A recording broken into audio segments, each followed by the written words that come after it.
Hello there, and welcome back to the Sleepy Science. Tonight, you're lying in a place that feels soft, still, and perfectly in order. Maybe a cool pillow under your head, a sheet crinkled just so, a fan murmuring in the corner like a bored librarian. But around you, oh, the universe could not care less about your sense of calm. Galaxies are colliding. Suns are imploding. Entire asteroids are spinning with the grace of drunk ballerinas through the vacuum. The whole cosmic neighborhood is unraveling like a badly knit sweater, and here you are, just trying to get some sleep. You probably won't survive this, by the way, not in the long run, because the one thing the universe does reliably is make a mess. Whether it's a toppled wine glass, a crashed hard drive, or a planet-destroying impact event, everything you love is either falling apart already or about to. So, before you get comfortable, take a moment to like the video and subscribe, but only if you genuinely enjoy what I do here. And go ahead, drop your location and local time in the comments.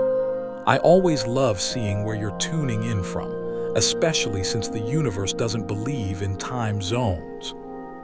Now dim the lights, maybe turn on a fan for that soft background hum, and let's ease into tonight's journey together. You wake up on a typical Tuesday to find your coffee spilled, your socks mismatched, and your inbox full of chaos. And while this might feel like your own personal misfortune, it's actually something far deeper, something woven into the fabric of the universe itself. Spilled milk isn't just a domestic tragedy, it's physics, baby. The cosmos doesn't just tolerate chaos, it leans into it. You might think of the world around you as a series of orderly systems, traffic lights blinking in sync, elevators stopping on the right floor, cereal staying in the bowl most of the time. But even these simple comforts are just little islands of calm floating on a sea of entropy. And the moment you stop watching, the milk hits the floor, the toast lands butter side down, the toddler finds the Sharpie. The thing is, making a mess is easy. You can drop a glass in a second, reassembling it. That's graduate-level magic. The laws of physics favor breakdown. Disorder happens faster, spreads wider, and takes less energy than maintaining structure. It's not just annoying, it's the default. Historians still argue whether the ancient Greeks understood this on a cosmic scale, but they certainly noticed it in day-to-day life. The philosopher Heraclitus once famously mused that everything flows, which sounds poetic until you realize he was probably watching his sandals dissolve in the mud and thinking, well, that figures. In Greek myth, even their gods were chaotic, zealous, impulsive, constantly transforming into swans. Not exactly a beacon of structure. Now fast forward to the Middle Ages, where medieval monks tried to impose order with illuminated manuscripts and Gregorian chants, but they still lived in a world of crumbling castles, shifting feudal loyalties, and yes, more spilled things. Even the bubonic plague, that horror of unpredictability, followed no clear rulebook. One village was fine, the next wiped out. It was randomness with teeth. But chaos isn't just historical, it's existential. You live in a reality that prefers disassembly. A tornado can rip through a town in minutes, but rebuilding it takes months. And even that rebuilt version, not quite the same. Slightly worse plumbing, maybe. Definitely worse insurance rates. And yet, weirdly, you find beauty in this unraveling. Autumn leaves falling in seemingly random spirals. Lightning storms with no two bolts alike. That one shelf in your kitchen that never stays organized, no matter how many labeled jars you buy. There's something oddly comforting about how the universe doesn't pretend to be neat.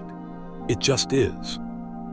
Here's a quirky tidbit for you. In the 1970s, scientists in the Netherlands invented a machine called a chaotic pendulum. Basically a pendulum with multiple arms that swing wildly in unpredictable patterns. It was meant to model turbulence and instability in physics. Instead, It became a hit at science museums because kids loved watching something that looked like it had lost its mind. That's the human response to chaos. We're both terrified and fascinated.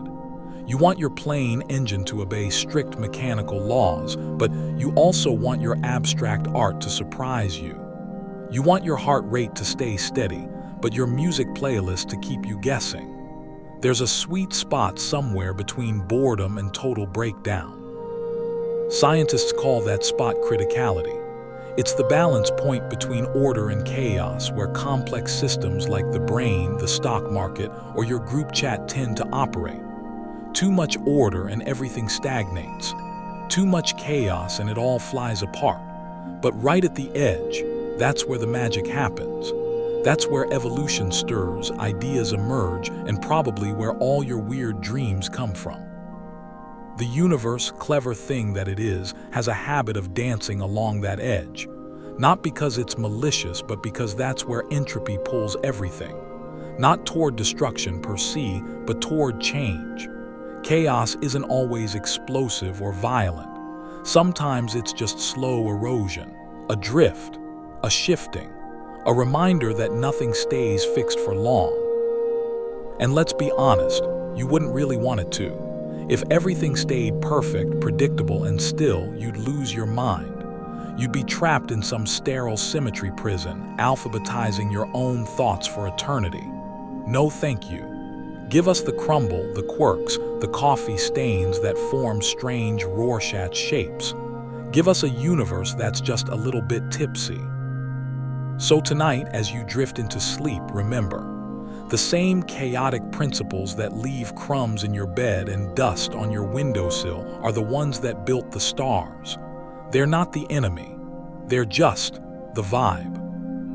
And if your pillow's already halfway off the bed, don't worry. That's just physics. Entropy. You've heard the word tossed around in physics documentaries, whispered by professors in tweed jackets, maybe even muttered by your exhausted friend while staring at their messy apartment. But here's the secret. Entropy isn't just a science term. It's the universe's favorite downhill slide. Everything in existence has a natural tendency to spread out, scatter, and lose its tidy shape. Like sprinkles on a cupcake falling to the floor, or socks mysteriously migrating under the couch, entropy is always at work. Imagine this: you carefully stack a tower of Jenga blocks. It takes patience, balance, and a lot of squinting. Then someone bumps the table. Instant collapse. The tower doesn't politely reassemble itself. It sprawls out, clatters dramatically, and somehow manages to roll one block under the fridge. That's entropy in action, a movement toward disorder, and the universe doesn't even say sorry. Here's the kicker: physicists actually define entropy as a measure of microstates, or how many ways the components of a system can be arranged. A neat little stack of blocks, only a handful of ways to exist. A pile of toppled wood pieces, practically infinite. And the universe, being the lazy teenager it is, prefers options. It goes for the state with the most possibilities, the one that requires the least fuss. That's why chaos wins. Historians still argue whether Sir Isaac Newton suspected this hidden tendency. He gave us laws of motion that implied order and predictability, planets orbiting, apples falling. But tucked underneath was a reality that wasn't nearly as neat. By the 19th century, however, Ludwig Boltzmann finally gave entropy its starring role in thermodynamics. He even had the guts to carve his famous entropy equation onto his tombstone. That's commitment. Meanwhile, quirky tidbit. There's a long-standing myth that Boltzmann, despairing over people not understanding his theories, died by suicide because of entropy itself. The truth: he was battling depression long before, and scholars debate whether science's rejection played a role.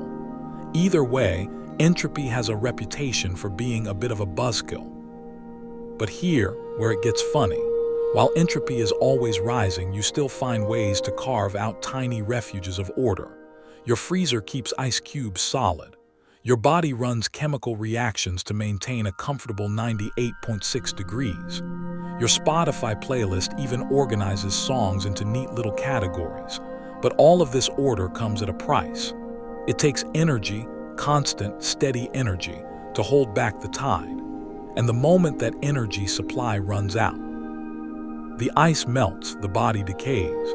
The playlist gets shuffled into chaos by some mysterious algorithm that always seems to pick the same 3 songs. Think about your bedroom. You can clean it for hours, fold shirts into squares, stack books neatly, vacuum the floor. But leave it alone for a week and entropy sneaks in like a cat burglar. Dust gathers. Clothes creep onto chairs. The bed loses its crisp lines. Nobody added disorder, it just leaked in, the way rain sneaks under a doorframe. You're basically in a constant arm wrestle with physics, and physics doesn't get tired. Entropy also explains why your coffee cools down when you leave it on the counter. Heat energy naturally spreads from a hot mug into the surrounding air. The molecules don't huddle in the cup like polite dinner guests. They scatter into the room like rowdy party crashers. Entropy wants balance, equilibrium, sameness. Which, by the way, is why hot coffee eventually becomes room temperature sadness. And yet the beauty of entropy is that it gives you stories. A tidy universe with no entropy would be dull. No collapsing empires, no decaying ruins, no autumn leaves rustling under your feet. You wouldn't have history because nothing would change. You wouldn't have music because vibrations would never fade. You wouldn't even have breathing because the air molecules would just sit there, refusing to move into your lungs. Chaos isn't the enemy. It's the spark that makes time possible. Here's another quirky tidbit for you. In 1867, James Clerk Maxwell dreamed up a thought experiment now famous as Maxwell's demon. He imagined a tiny, mischievous creature sitting at a door between 2 boxes of gas. The demon selectively lets only fast-moving molecules go one way and slow ones the other, apparently decreasing entropy by creating order without effort. Scientists freaked out. Had Maxwell just broken the laws of physics? Nope.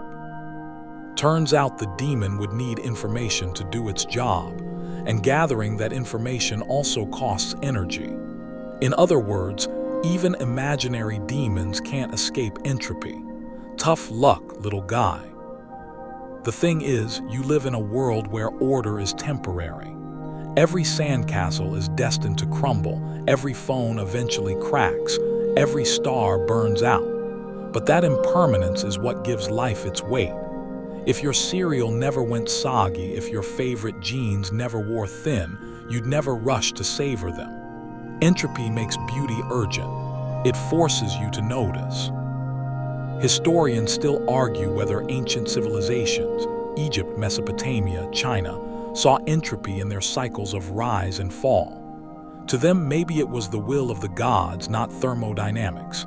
Empires bloomed, flourished, and then fell into ruin, just as surely as your ice cream melts in the sun. What they lacked in physics, they made up for in poetic resignation. Nothing lasts, and that's the point. So when you sigh at your messy desk, remember, you're living in the universal trend. You're not failing. You're just aligned with the cosmos. Entropy doesn't care about your to-do list. It's too busy nudging stars toward collapse and galaxies toward collision. Your socks disappearing in the laundry, that's just a small, domestic echo of the same law guiding the entire universe toward disorder. But here's the twist. You can make peace with entropy. You can laugh when the toast lands butter side down, shrug at the dust on the bookshelf, and take comfort that the same principle behind your untidy closet is also behind the birth of stars. The mess is universal, literally. And as you drift toward sleep, think of entropy not as a villain, but as a bedtime story the universe tells itself. A slow, inevitable, unstoppable slide, not scary but gentle. A lullaby of disorder, humming softly in the background of everything you are. Picture the very beginning. No stars, no planets, no quiet night skis. Just an impossible density of energy and matter crammed into a point so small it makes your closet look spacious. And then in a moment we call the Big Bang, it all erupted. Not politely, not in a measured burst, but in a cosmic firework that sprayed existence in every direction. You might imagine the universe being born like a newborn, swaddled and clean. But the truth? It was a screaming, thrashing chaos of heat, light, and particles too hyper to sit still. This wasn't the tidy start of a storybook. It was messy. Expansion happened faster than you could blink. Energy condensed into particles. Particles collided into atoms, and atoms immediately started fighting for elbow room. For the first 380,000 years, the universe was basically a glowing soup so hot and opaque you couldn't have seen anything if you were floating in it, which, admittedly, would have been a bad time to try sightseeing. Historians still argue whether the Big Bang counts as the start or just a transition from some previous state. Did something exist before the bang? Was there a cosmic bounce? A multiverse bubbling away, with ours being just one chaotic burp? The debates are as noisy as the early universe itself. What we do know is that it wasn't orderly. It was the purest expression of chaos we can imagine. Now here's a quirky tidbit.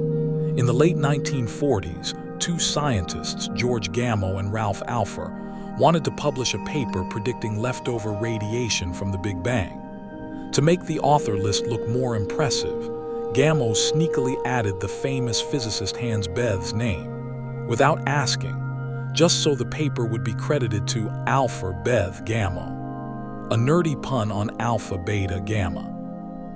Bethe wasn't even involved, but the joke stuck, and the prediction eventually led to the discovery of cosmic microwave background radiation, proof of chaos, born out of mischief. Back to that primeval soup.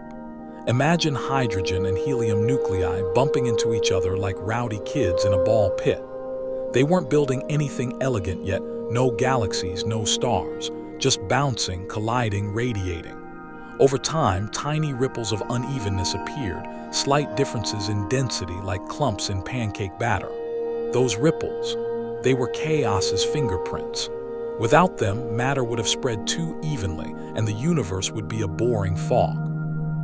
Instead, those little imperfections became seeds for everything. Stars, planets, even the molecules in your body. You're here because the universe was clumpy. It's almost funny. The whole concept of order, the galaxies spiraling so gracefully in Hubble photos, came from random fluctuations, a kind of cosmic accident, like finding out the Mona Lisa was painted because someone sneezed on a canvas. And yet, without those sneezes of chaos, no art, no beauty, no life. The Big Bang wasn't quiet either. For 380,000 years, the universe glowed with blinding radiation, a light so intense it filled everything. Then finally, as things cooled, electrons settled into atoms and the universe became transparent. Suddenly, light could travel freely, like someone opening the curtains after an endless storm. That light, stretched out over billions of years, is what we now detect as the faint microwave hiss between TV channels. Yes, that static you used to see on old televisions, a tiny whisper from the universe's messy birth. And speaking of television, quirky footnote here. When physicists first stumbled upon that microwave hiss in the 1960s, they thought it was pigeon poop in their radio antenna. Two scientists, Arno Penzias and Robert Wilson, climbed up to clean out the droppings. When the hiss didn't go away, they realized they weren't hearing pigeons. They were hearing the echo of creation. That's right. Bird poop almost distracted humanity from proof of the Big Bang. The deeper you look, the clearer it is that chaos wasn't an accident, it was the plan. Even time itself flowed one way because of that primordial mess. Energy spread out, structures unraveled, and disorder climbed. If the Big Bang had been perfectly neat like a crystal expanding in silence, nothing interesting would have followed. No galaxies, no stars, no you lying in bed now, listening to me drone on. Perfection would have meant stagnation. It's humbling, really. You live in a universe born not from serenity but from turbulence. And somehow, out of that turbulence, enough order emerged for life to appear, ask questions, and complain about Wi-Fi speeds. You are the calm eye of a storm that never truly ends. Historians of science still argue about whether Edwin Hubble's discovery of cosmic expansion in the 1920s was the true tipping point that made people take the Big Bang seriously. Some say Georges Lemaitre, a Belgian priest-physicist, deserved more credit for proposing it earlier. Others claim the steady-state theory hung on too long out of sheer stubbornness. The debates, fittingly, are chaotic, but the consensus now is unavoidable. Our origin story is messy, loud, and endlessly spreading. So the next time you hear someone say, "It all started with the Big Bang," don't imagine a neat explosion with sparks flying in symmetry. Imagine instead a frantic rush of energy scrambling to fill the void, a hot soup sloshing, bubbling, and refusing to sit still. The kind of chaos that laughs at your tidy desk calendar and says, "Nice try, but I've been at this longer." And tonight, as you drift, you're rocking gently on the waves of that ancient explosion. Every atom in you is a fossil of that fire. Every heartbeat, a soft reminder that the universe has never stopped expanding, never stopped tumbling into disorder. You're not separate from the Big Bang, you're its echo. A very sleepy, very human echo. You sit there staring at a snowflake on your glove. Perfect symmetry, 6 arms radiating in delicate fractals, each branch a mirror of the others. It looks like a jewel carved by some meticulous artist, a tiny rebellion against the general rule of chaos. For a moment you think, maybe the universe isn't all mess. Maybe it likes order too. And then the snowflake melts, collapses into a drop of water, and slips away without apology. Order is fleeting, but chaos sticks around. The universe is an ocean of disorder with rare little pockets of structure. Galaxies swirling like seashells, planets circling their stars in predictable rhythms, and yes, snowflakes forming from a messy vapor into crystalline beauty. These orderly things are astonishing not because they're common, but because they're improbable, like rolling dice 1,000 times and getting the same number over and over. Order exists, but only temporarily, only locally. It's a cameo role in a movie starring Entropy. Historians still argue whether ancient philosophers saw order as the exception rather than the rule. Plato, for instance, imagined the cosmos as an elegant, mathematically perfect sphere designed by a divine craftsman. Aristotle, meanwhile, tried to categorize everything into neat little boxes of order: plants here, animals there, fire rising, rocks falling. But then came the Stoics, who shrugged and admitted, yeah, the universe probably doesn't care about our filing systems. The debate between order and chaos is as old as thought itself. Here's a quirky tidbit. In the 17th century, Johannes Kepler was so obsessed with cosmic order that he tried to fit the orbits of the planets into the geometry of nested platonic solids: the cube, the tetrahedron, the dodecahedron, and so on. He believed the universe must be built on perfect mathematical harmony. Spoiler, it was. The planets didn't obey his elegant model. Instead, their orbits were messy ellipses, and it took Kepler years to accept that. His mistake. Assuming the universe values symmetry as much as humans do. Order is precious precisely because it's rare. Your body, for example, is a temporary fortress against chaos. Billions of cells cooperate to keep you upright, warm, and thinking vaguely coherent thoughts. But the moment that coordination falters, when cells stop playing nice, entropy seeps in. Muscles weaken, memories fray, organs slow. Life itself is just a long, defiant middle finger to chaos, held aloft for a few decades before dissolving back into the universal mess. And yet you love order, you crave it. You line up your books, fold your laundry into squares, and get oddly satisfied when your phone battery hits exactly 100%. But look closer. That bookshelf, dust creeps in, that laundry, Wrinkles form the instant you sit down. That battery drops to 99% the moment you open TikTok. No matter how much you polish, the cracks widen. Order is a performance, not a guarantee. Scientists know this well. In thermodynamics, a system can create order, but only by exporting disorder elsewhere. Your fridge keeps milk cold, but it pumps heat into your kitchen. Your air conditioner makes your living room pleasant, but the unit outside dumps chaos into the street. You're not defeating entropy. You're just moving it around like sweeping dirt under the rug. The rug doesn't care. It's still dirtier. Think of cities. Skyscrapers rise, streets grid themselves, traffic lights blink in rhythm. But behind the facade, wires tangle, plumbing leaks, and humans bump into each other in unpredictable ways. Order looks impressive from a distance, but zoom in, and it's all duct tape and improvisation.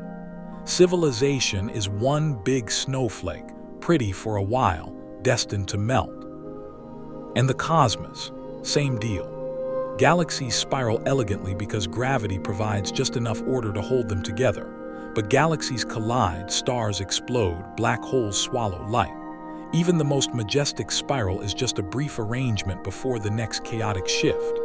The Milky Way itself is on a slow-motion collision course with Andromeda, and billions of years from now, their elegant arms will tangle into a messy, amorphous blob. Goodbye symmetry, hello galactic train wreck. Here's a softer thought though. Maybe order only feels valuable because it doesn't last. A rainbow fades in minutes, and that's what makes it magical. A song ends, and that's what makes you play it again. If symmetry were permanent, it wouldn't impress you. The fragility of order gives it flavor. Historians still argue whether humans are wired to see patterns even where none exist. Think of constellations. Just random stars, but we connect them into hunters, lions, and teapots. Or think of omens in ancient Rome, priests inspecting the livers of sacrificed animals, searching for cosmic order in the squishy details. Were they genuinely perceiving some hidden symmetry, or just desperate to find meaning in the mess? Probably both. Pattern seeking is our way of rebelling against entropy, of insisting the universe is less random than it looks. But the truth, the universe doesn't prefer order. It tolerates it briefly, then shrugs and lets it collapse. That's why no snowflake survives long, no flower blooms forever, and no empire reigns without end. Order is a cameo, chaos the headline act. And yet, lying here tonight, you embody both. Your body is a carefully maintained system, every heartbeat a triumph of order. But within you, cells die, molecules scatter, heat slips away. You're a snowflake too, shaped, unique, and destined to melt. That might sound grim, but it's also comforting. Because even fleeting beauty counts. Even temporary order leaves an imprint. So when you marvel at a snowflake or a galaxy photo, or the fact that your IKEA shelf is still standing after 3 moves, remember, it's not supposed to last. That's why it matters. Order is rare, and that makes it precious. And chaos. Chaos is just the steady hum underneath, the soft, inevitable soundtrack of existence. You drift into sleep, thinking of snowflakes dissolving, galaxies colliding, and the quiet joke the universe plays, making us love order when it was never meant to stay. Close your eyes and imagine a star. Bright, steady, ancient. For millions, sometimes billions of years it burns in relative peace, fusing hydrogen into helium, glowing like the universe's most reliable nightlight. But stars are terrible at retirement planning. They don't fade quietly into old age. They die loudly, with explosions so violent they can outshine entire galaxies. And oddly enough, those chaotic endings are what set the stage for calmer beginnings, like the birth of planets and eventually you. Take our sun. Right now, it's fairly chill, middle-aged, about 4.6 billion years old. But give it another 5 billion and it'll balloon into a red giant, swallowing Mercury, Venus, and probably giving Earth the worst sunburn in history. Then when it runs out of fuel, it'll shed its outer layers in a glowing nebula, leaving behind a dense white dwarf, a cosmic ember slowly cooling. Drama? Absolutely. Necessary chaos? Even more so. Historians still argue whether ancient cultures understood that stars lived and died. To the Egyptians, stars were eternal guardians of the sky. The Mayans tracked their movements with precision but saw them as permanent fixtures. Only in the 20th century did humans finally grasp that stars are mortal, that even the heavens crumble into dust. A sobering thought: everything you see twinkling above you is temporary. Here's the quirky bit. When stars die spectacularly, as supernovae, they scatter heavy elements across space. Gold, iron, oxygen, carbon, all forged in stellar cores and blasted outward. The iron in your blood, the calcium in your teeth, even the gold in your grandma's wedding ring, they're all souvenirs from ancient stellar explosions. You're basically stardust with Wi-Fi. Now contrast the chaos of a supernova with the quiet patience of planet formation. It starts with the debris, the dust and gas floating in vast, cold clouds, leftovers from those stellar tantrums. Gravity begins its slow work, tugging particles together. At first, it's like lint clumping under your bed, tiny grains sticking, colliding, building. Over millions of years, those grains grow into rocks, the rocks into boulders, the boulders into planet-sized bodies. It's the universe's longest craft project, and unlike a supernova, it doesn't make much noise. Just slow accretion, steady orbits, and gradual shaping. And yet, even planet formation has its messy moments. Earth itself grew by swallowing up smaller bodies in violent collisions.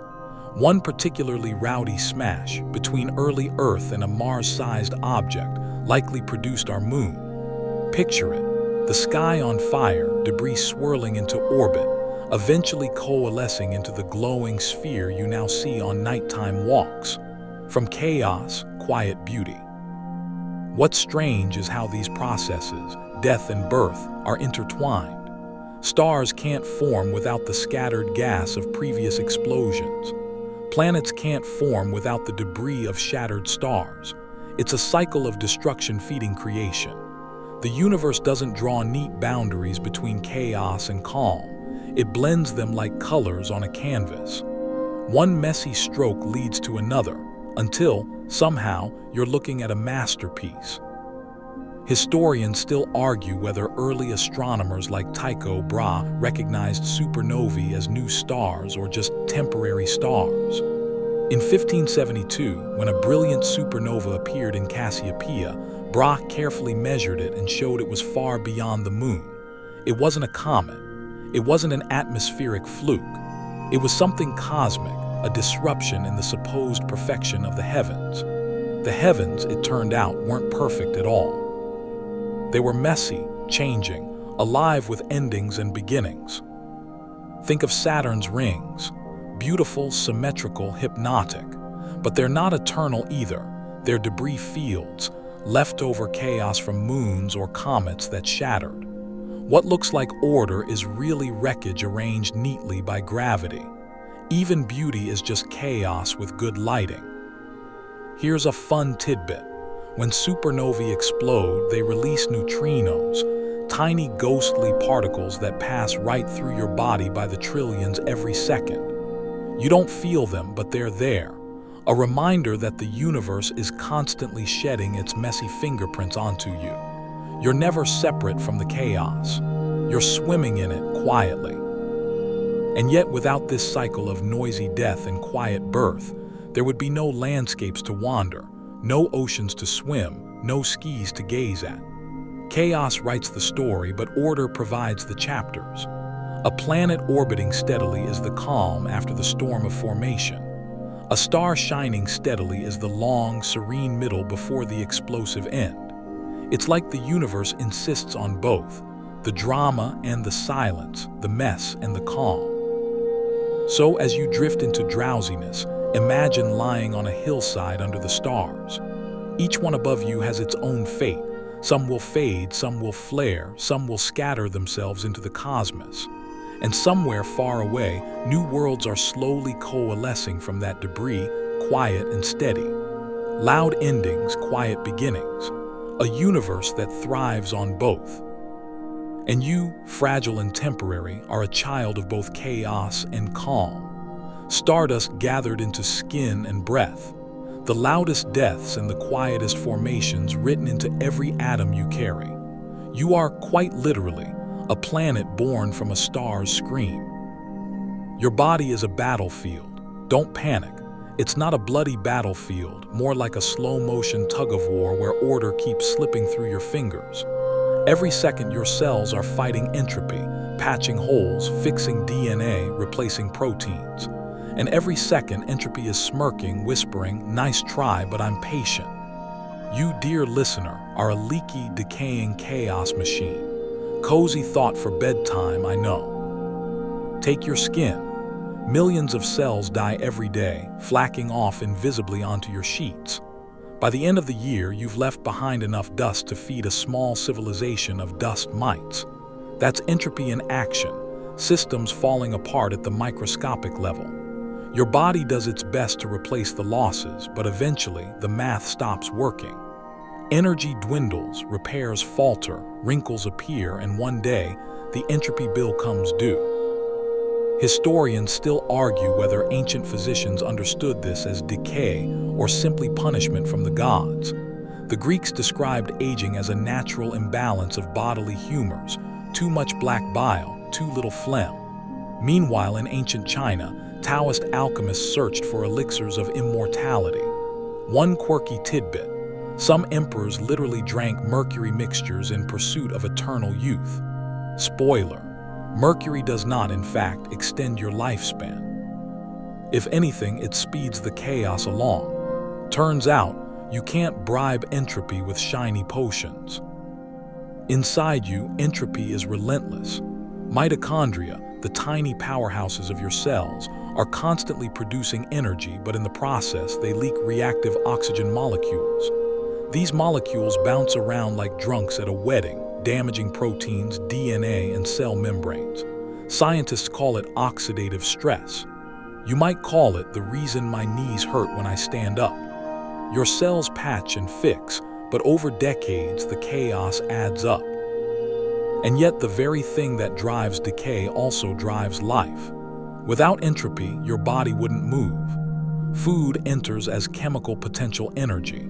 Digestion breaks it down, disperses the energy, spreads the heat. You walk, talk, laugh, and occasionally spill soup on yourself because entropy is happening. If your body ever stopped obeying entropy, you'd freeze into stillness, a perfect statue, but very much dead. Here's another quirky fact. You breathe out entropy. Every exhale carries more disorder into the air around you. It's not just carbon dioxide you release, it's heat, moisture, and information about your inner chaos. Dogs can literally sniff out disease in your breath because entropy leaves a chemical trail. You're basically a walking entropy fountain, misting the universe with every sigh. Historians still argue whether medieval thinkers saw aging as inevitable or avoidable. Some believed in the wheel of fortune, life's natural rise and fall. Others searched desperately for ways to cheat time, bathing in special springs, wearing talismans, or praying to saints for eternal youth. The irony: those attempts at order, structured rituals, elaborate elixirs, were themselves tiny rebellions against the truth. You can't out-organize entropy. But don't be discouraged. The messiness of your body is what makes you alive.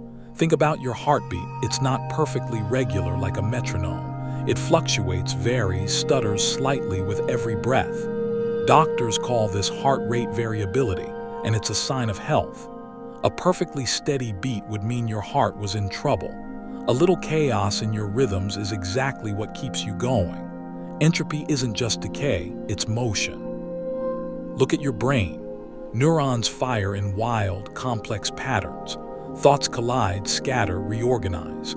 Memory isn't a tidy filing cabinet, it's a chaotic web of connections. That's why you forget your keys but remember the theme song of a cartoon you watched once in 1993. Your brain thrives on a mix of order and noise. Too much chaos and thoughts dissolve. Too much order and thoughts never form. Somewhere in between, your mind comes alive. Here's a quirky experiment. In the 1960s, scientists tried freezing human bodies, hoping future technology could reboot them. Cryonics, they called it. The problem: ice crystals shred cells like tiny knives. Instead of preserving order, the process multiplies the chaos. Even today, cryonics is a gamble, a hopeful pause button in a universe that doesn't believe in pauses. Entropy doesn't like being put on hold. So yes, your body is slowly unraveling.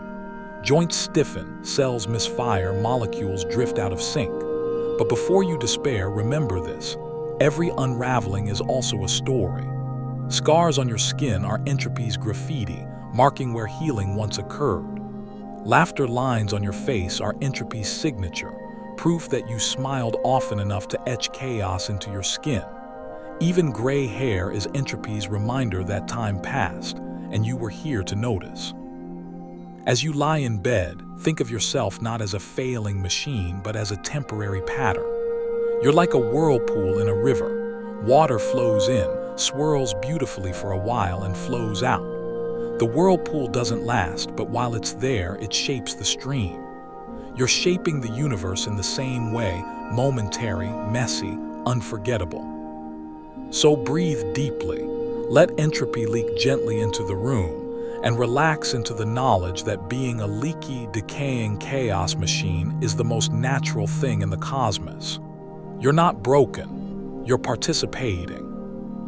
You know that feeling when you're carrying a hot cup of tea and despite your heroic balancing act, it inevitably sloshes over the rim.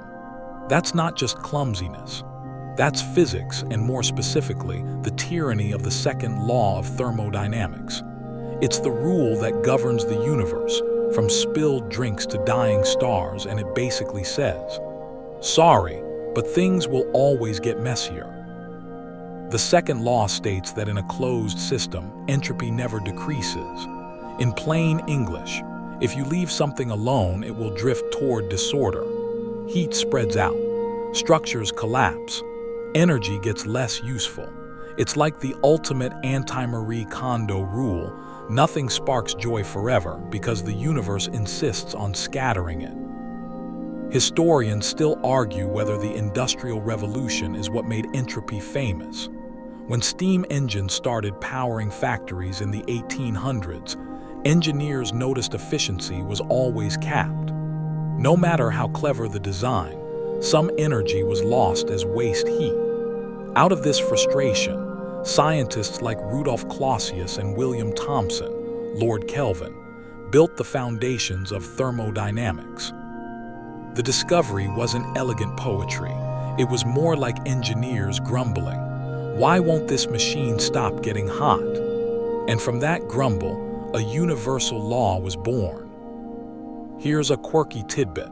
Clausius first defined entropy in 1865, but wanted a term that sounded like energy to keep things consistent.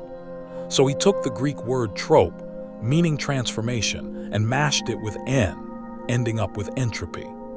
Basically, entropy was named out of branding convenience. Imagine if he'd chosen differently. You might be lying here tonight listening to me whisper about the second law of Confuciology. So how does this tyranny show up in daily life? Your hot coffee cools down because heat prefers to spread into the air, not stay concentrated in your mug. Ice melts into a puddle because water molecules don't like staying locked in crystal formation when the room is warmer. Your phone battery drains because electricity disperses through circuits in ways you can't fully control. Entropy is like a toddler with crayons. It won't sit still, and it will color outside the lines. And while this law explains everyday annoyances, it also governs the grandest scales of existence. Stars shine by burning through fuel, dispersing energy outward into the dark. Black holes grow by consuming matter, spreading entropy in a way that boggles physicists. Even time itself, Yes, the reason you're moving forward instead of backward is tied to entropy. Without increasing disorder, there be no arrow of time. You could scramble an egg and then unscramble it. Socks would reappear from the dryer. The past and future would be meaningless. Entropy keeps the film rolling in one direction. Historians still argue whether this arrow of time is a fundamental truth or just an illusion of perspective. Some physicists claim time might not exist at all, just entropy tricking us into thinking events line up neatly. Others suggest time's arrow might reverse in extreme conditions, like inside black holes or at the very end of the universe. The debate is deliciously messy, as fitting for a law about chaos. But here's the kicker. The second law isn't just doom and gloom. It's also the reason life is possible. Think about it. Your body only functions because you burn energy and release waste.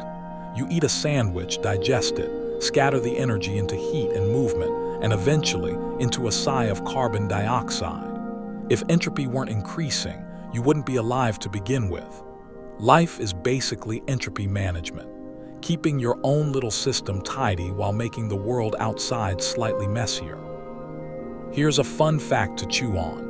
Refrigerators seem to defy entropy because they create order inside, keeping food cold and fresh. But flip one around and feel the back. It's hot. The fridge dumps even more disorder into the room than it prevents inside. So while your milk might be saved from spoilage, your kitchen gets a little warmer. Entropy always wins, even when you think you've hacked it. What makes the second law so terrifyingly beautiful is that it's irreversible. Other physical laws, like Newton's motion, work the same backward and forward, but entropy, one-way ticket. You can drop a plate and it shatters into pieces, but no matter how long you wait, those pieces won't leap back together into a whole plate. The shatter is easy. The repair is not just improbable, it's impossible. The universe is structured around the inevitability of things falling apart. And yet you've probably noticed, humans can't resist fighting back. You tidy your room, you repair cars, you invent air conditioning, laundry machines, even file storage systems. But none of it stops entropy, it just pushes it elsewhere. You're basically a cosmic janitor, sweeping the mess from one corner of reality to another. And the universe watches with an amused shrug, knowing its law will outlast you. So, as you lie here tonight, wrapped in a blanket, consider that even your cozy comfort is a temporary victory over entropy. The blanket holds warmth for a while, but soon, the heat will spread into the room. Your heartbeat is orderly for now, but every beat sends entropy rippling outward. You are both an organizer and a participant in the mess. A brief arrangement of molecules holding back the tide, just enough to breathe, dream, and laugh at the inevitability of losing your keys. The tyranny of the second law isn't cruel. It's just the script the universe follows. Without it, there would be no stars, no time, no bedtime whispers. And yes, no tea spilling over the rim. It's annoying, it's unstoppable, and it's weirdly comforting. Because in the end, entropy doesn't just rule, it connects everything. You're part of the same downhill slide as galaxies, black holes, and lukewarm cups of tea. Picture this. A butterfly flaps its wings in Brazil, and weeks later, a tornado spins up in Texas. You've heard that cliche before, the so-called butterfly effect. It's the crown jewel of chaos theory, the idea that tiny changes can snowball into enormous consequences. And though it's often misquoted or meme-ified, the essence holds true. The universe magnifies little nudges into big dramas. Think about your own life. You sneeze in a crowded cafe in 1812, hypothetically of course, and maybe the person next to you doesn't meet their future spouse because they rushed out early to buy tissues. Their great-great-grandchild never exists, which means just maybe you don't exist, all because of one microscopic tickle in someone's nose. The point: chaos thrives on sensitivity. The tiniest tremor can ripple outward, rewriting the story. Historians still argue whether this idea is as old as weather itself. Ancient farmers noticed how a missed rainfall could destroy harvests for years, or how a single locust swarm tipped empires into famine. Some believed these small beginnings were divine punishments. Others thought fate simply enjoyed irony. But the actual term, butterfly effect, didn't appear until 1963, when meteorologist Edward Lorenz was running weather simulations on an early computer. He typed in 0.506 instead of 0.506127, thinking the difference was trivial. The result? A wildly different forecast. Lawrence realized, nature doesn't forgive rounding errors. That discovery basically birthed modern chaos theory. Here's a quirky tidbit. Lawrence never actually mentioned butterflies in his original papers. His example was a seagull flapping its wings, but at a conference, someone suggested butterflies sounded more poetic and more photogenic. Thus, the butterfly stole the spotlight, while the seagull quietly sulked in the background of history. The butterfly effect doesn't just haunt weather forecasts, it pops up everywhere. Stock markets swing from rumors. Ecosystems shift when one species disappears. Your friend group implodes because someone misreads a text message. Life is full of tipping points where the tiniest variable steers the entire system off in a new direction. That's both terrifying and beautiful. Terrifying because you can never predict every outcome. Beautiful because it means the future is wide open, sculpted by whispers as much as by shouts. Now here's the trick. Chaos isn't pure randomness, it's deterministic chaos. The butterfly's wings matter, but they don't break the laws of physics. They just amplify existing conditions until prediction becomes impossible. That's why meteorologists can't give you a perfect 10-day forecast. They're not lazy. The weather is just a chaotic system, sensitive to every dust particle, every gust of wind, every butterfly too shy to take credit. Historians still argue whether Napoleon's defeat at Waterloo might qualify as a butterfly effect. Some accounts suggest a sudden rainstorm bogged down French artillery, changing the course of the battle. Was it the weather's fault? The butterfly? Napoleon's overconfidence? Debates continue, but it's a perfect example of how history can pivot on small, messy variables. And here, another quirky one. In the 1990s, scientists studied how chaos theory applied to heartbeats. They discovered that healthy hearts don't beat perfectly evenly. They flutter with subtle irregularities. Too much order is actually dangerous, a sign of impending cardiac trouble. In other words, your heart is a tiny butterfly factory, flapping away inside your chest, keeping you alive through just the right amount of chaos. The butterfly effect also means your own choices ripple outward in ways you'll never see. That text you sent, that smile you gave, that sandwich you ordered instead of soup, all of it nudges the web of reality ever so slightly.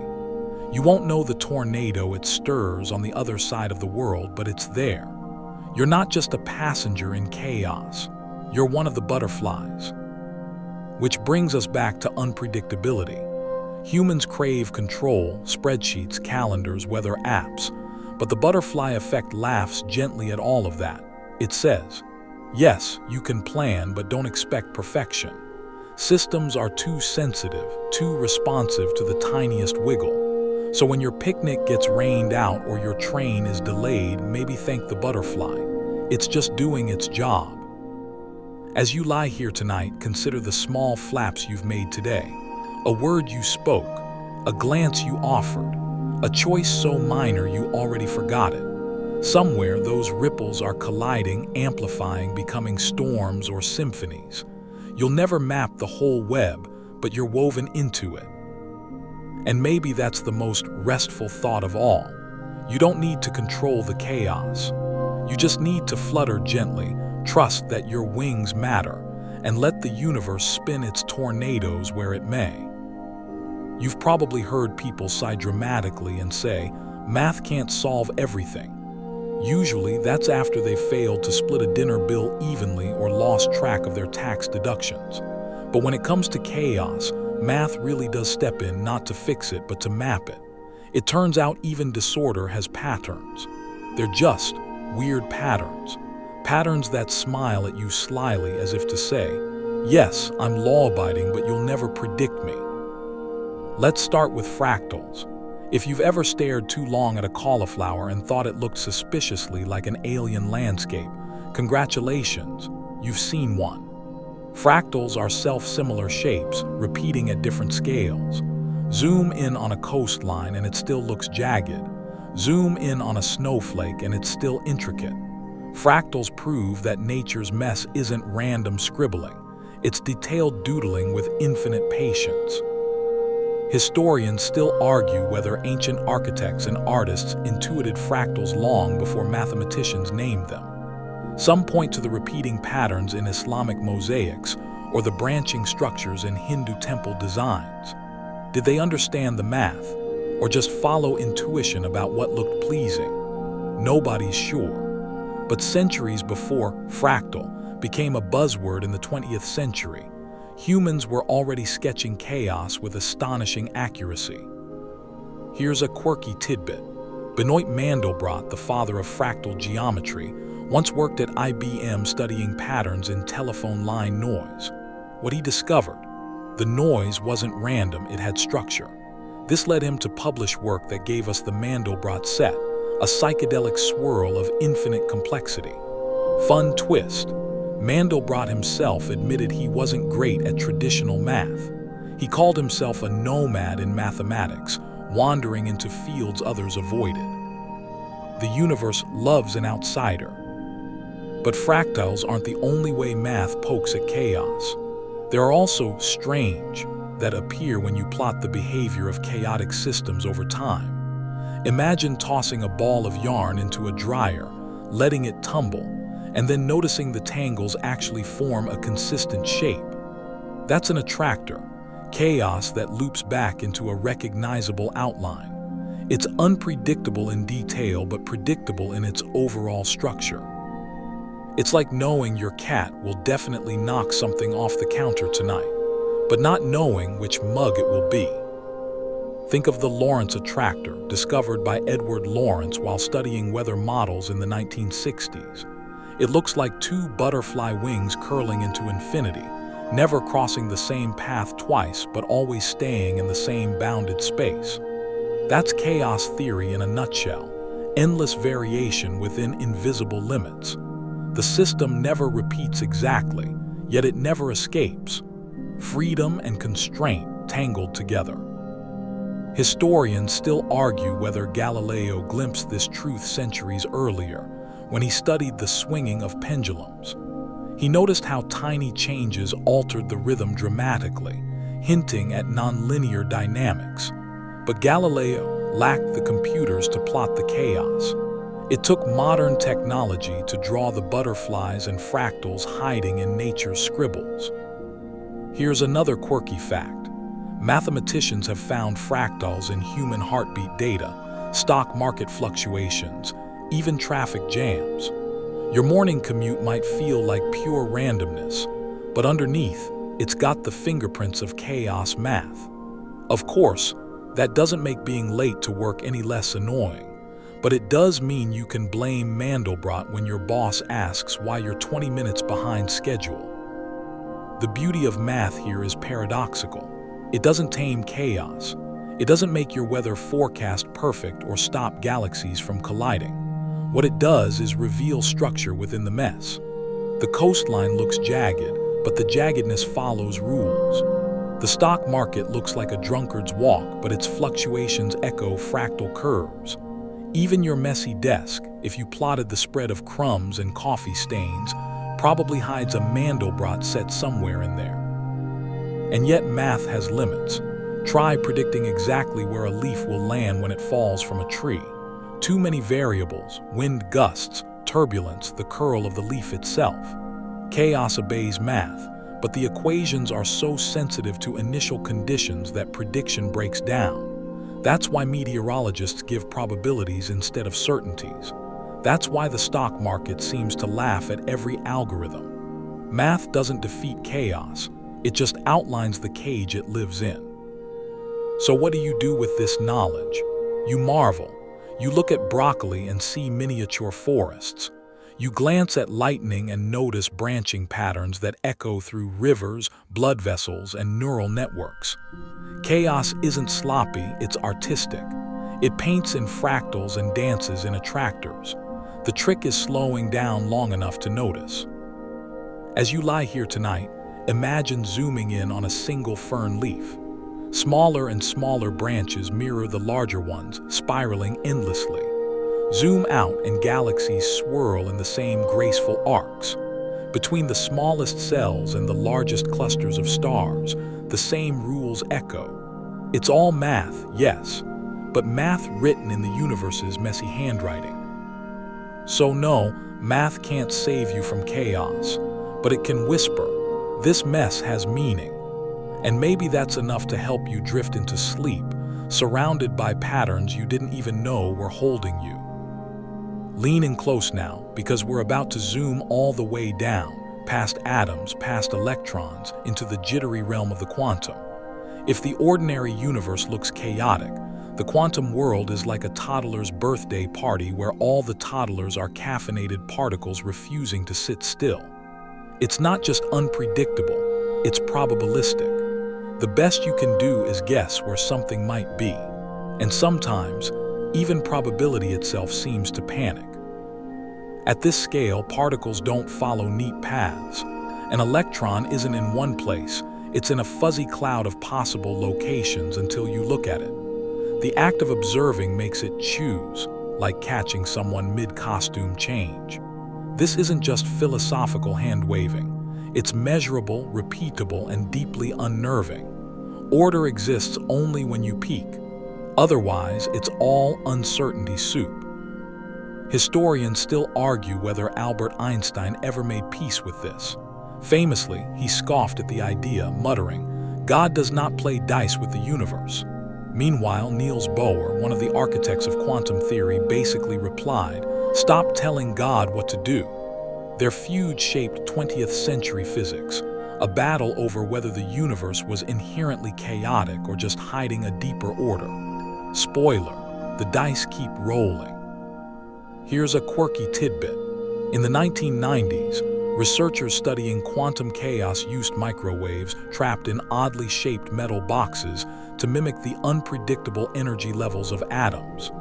The patterns they saw looked strikingly similar to the seating charts of ancient Roman amphitheaters.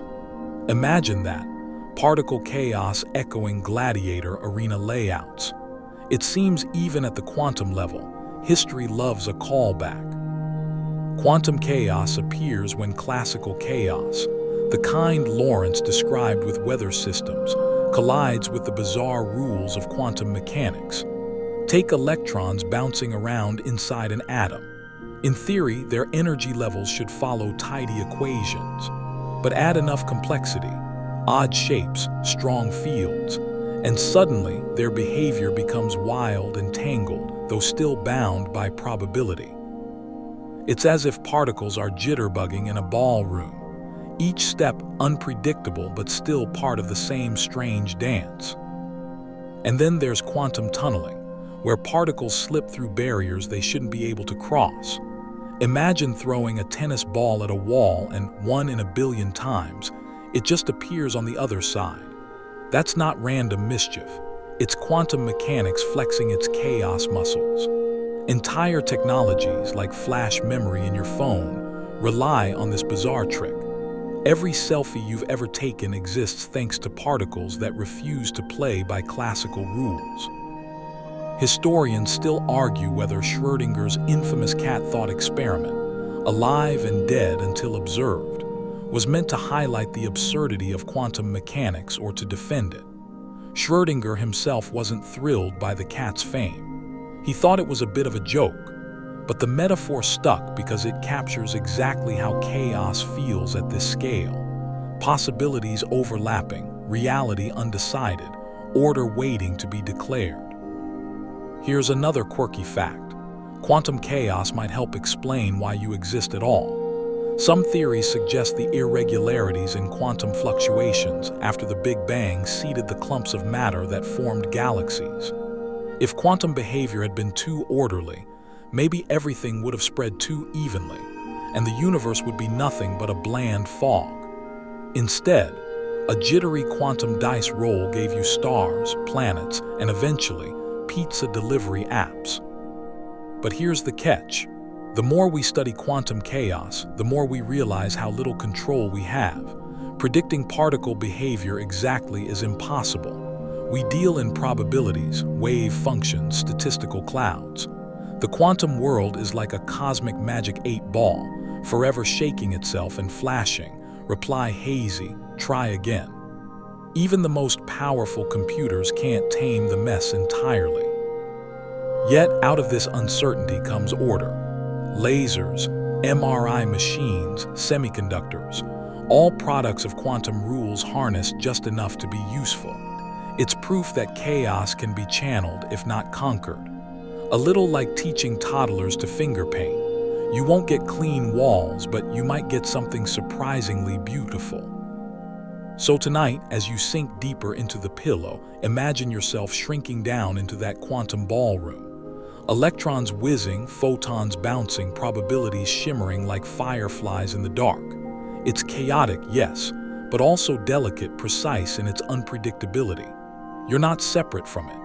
Every atom in your body is part of that dance, every breath powered by the flickers of quantum chance. Your dreams tonight, just another ripple in the probability cloud. And while Einstein may have hated the idea of dice, you're living proof that the universe's gamble paid off.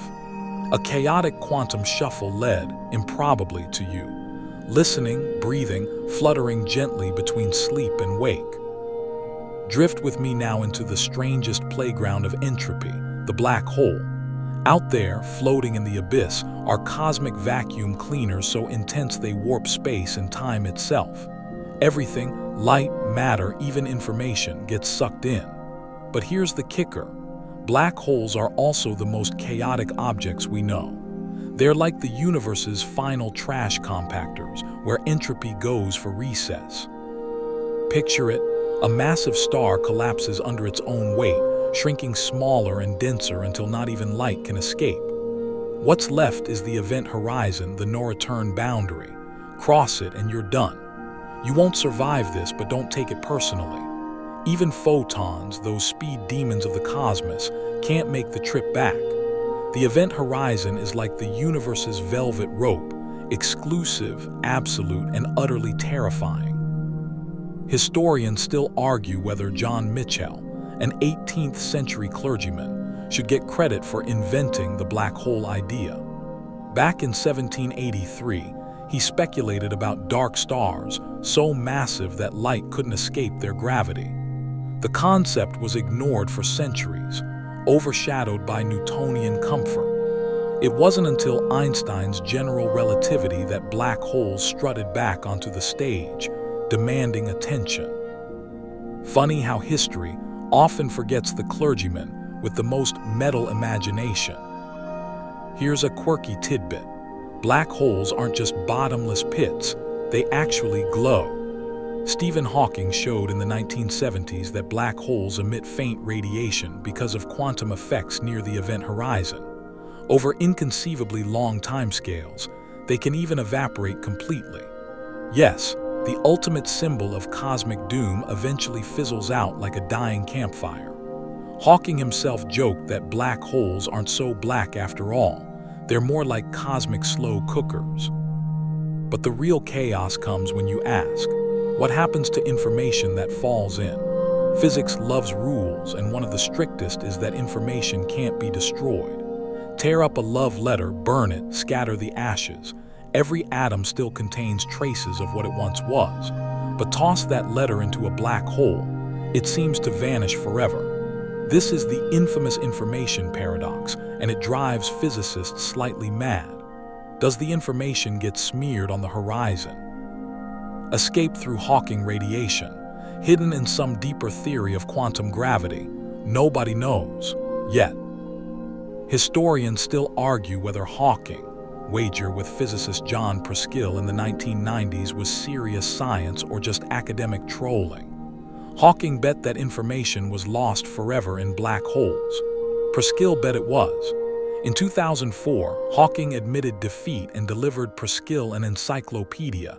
Information returned, he quipped. To this day, the debate lingers.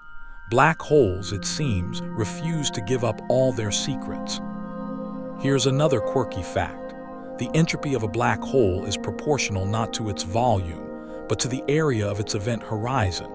That's weird. Imagine your messy bedroom getting messier not with how much stuff you cram inside, but with how big the closet door is.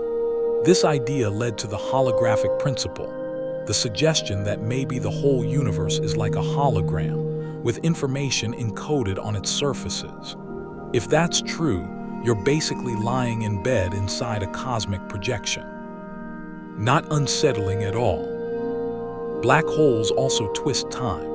Near the event horizon, clocks appear to slow dramatically to an outside observer. From afar, it looks like anything falling in is frozen forever at the edge, stretching, fatting. From the inside, though, you cross the horizon without noticing the boundary at all. The universe plays both stories at once, frozen chaos from here, swallowed chaos from there. It's relativity's cruel sense of humor. And here, where the chaos theme deepens, black holes aren't empty. They have temperature, entropy, and possibly even hair. That's physics slang for the fine details about what's inside.